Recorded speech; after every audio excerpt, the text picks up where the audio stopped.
Growing so fast, and there's so much progress being made in bicycle design and the kids and the sophistication of the whole thing, as you can see with the Yamaha Bicycle Gold Cup, that it's something you got to be a part of. I don't think anybody can pass it up once they got started in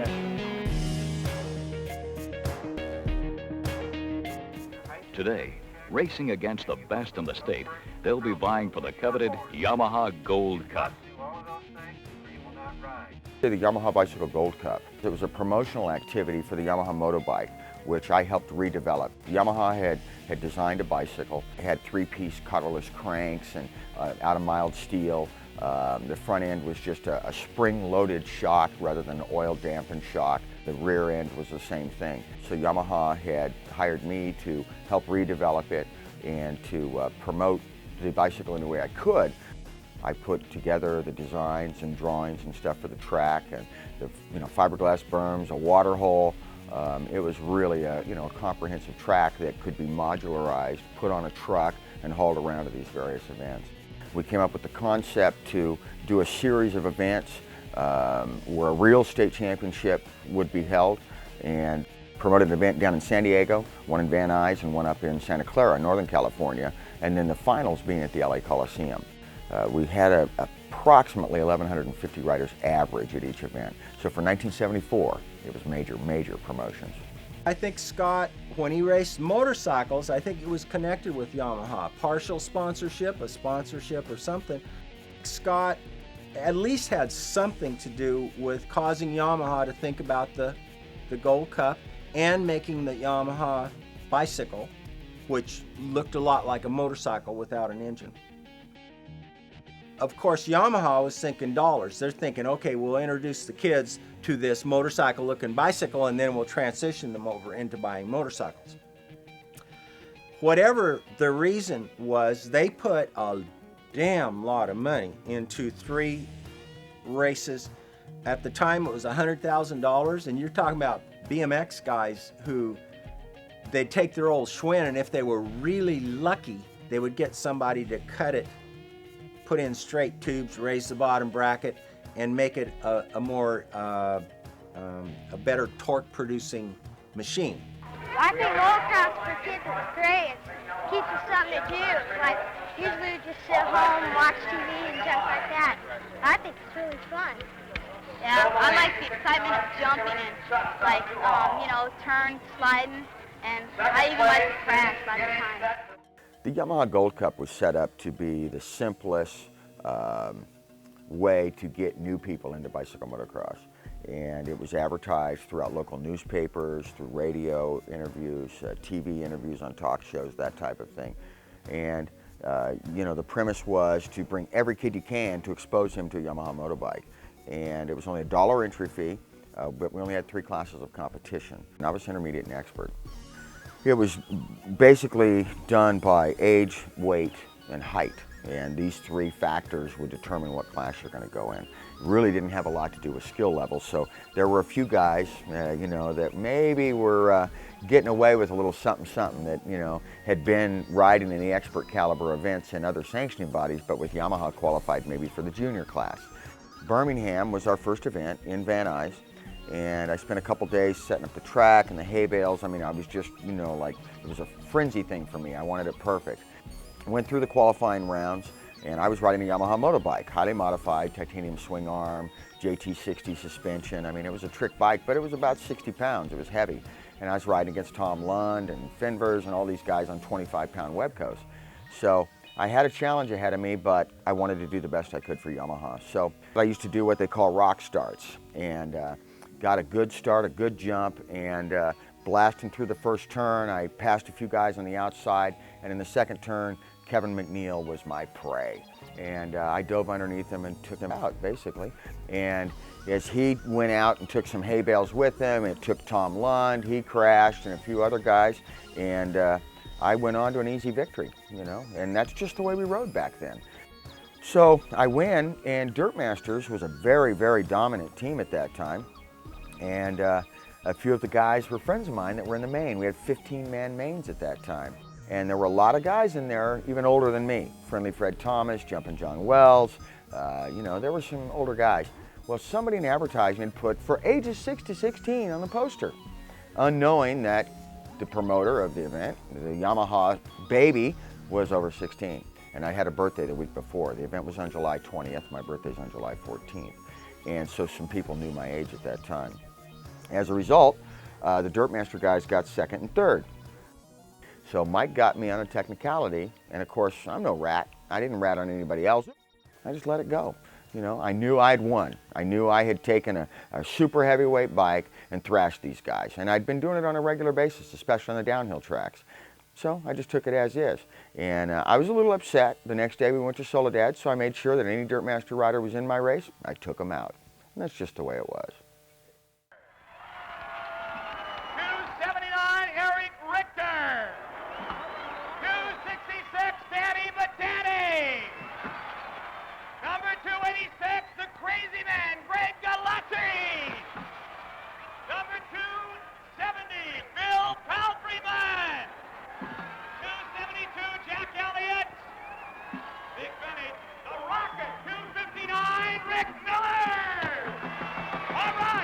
The Coliseum was phenomenal. I mean, just the feeling of coming out of the tunnel into the lit up, you know, skies of LA with the bright lights down on you at night.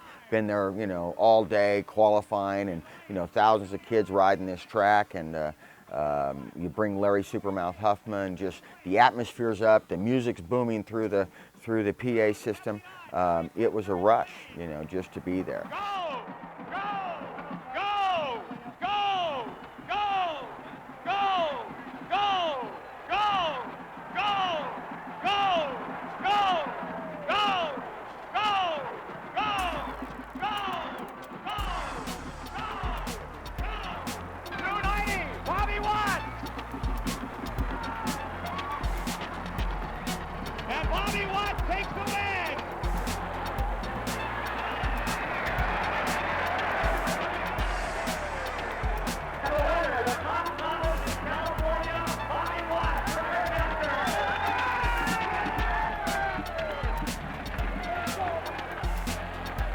Down to Birmingham, and I was shocked. You know, they did it by age, weight, and height, and, you know, I was classified as a junior because I was normally one of the smaller kids in my age group. At 169, the Butcher Clark. Yamaha Gold Cup, as far as I knew, I mean, I was 13 years old when it first came to, and I was just told by my sponsor that, hey, there's this big thing Yamaha's promoting. There's going to be the biggest race that we had ever been a part of at that time, and rode the track. I mean, the track was on the high school track and field track, so they laid out some berms and lined up hay bales and stuff, made some water jumps and stuff, but it was you know, it's fun to be a part of that.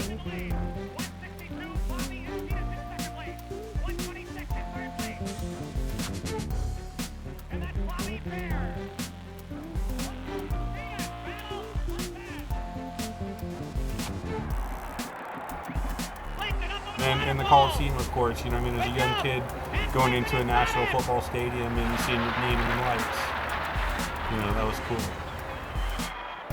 And finally, taking the Yamaha Gold Cup as the top junior in California, riding for Dirtmaster, David Clinton.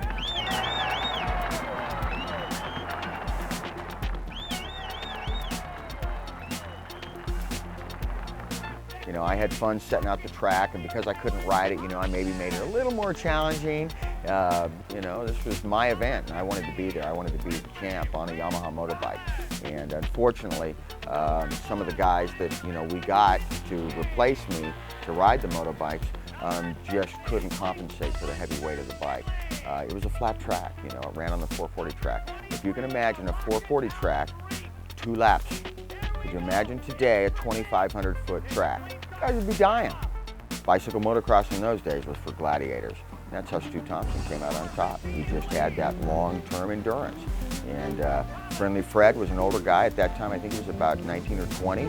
And he just wore out. And little 6'2", 190 pounds Stu Thompson just out-cranked him down a straight before the final turn and won the event. Fred was flying, there's no doubt about it. And Fred, in fact, rode a very unusual bike. He had a 24-inch front wheel with a 20-inch back wheel. And that was very unusual in that era. We were already established as local fast riders when the Yamaha Gold Cup came. It's Fred Thomas and Jim Rios, 1 and 2. And now the endurance will start to be a factor. They've still got quite a ways to go. Can Friendly Fred hold up? I just picked up a sponsorship with a company called Dirtmaster. They basically had number plates and sold grips, like plastic gas tanks and just accessories.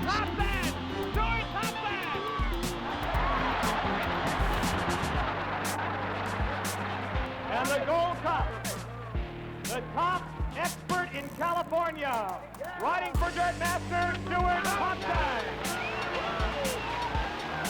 Yamaha bringing you the Yamaha Bicycle Gold Cup State Championship, ladies and gentlemen. The big grand finale was at the LA Coliseum, and that track was huge, and I just lucked out. There was a big crash, and I was in the right place at the right time. Bicycle motocross has probably been going for possibly 10 years. Just recently it's really gotten big, like within the last 4 years.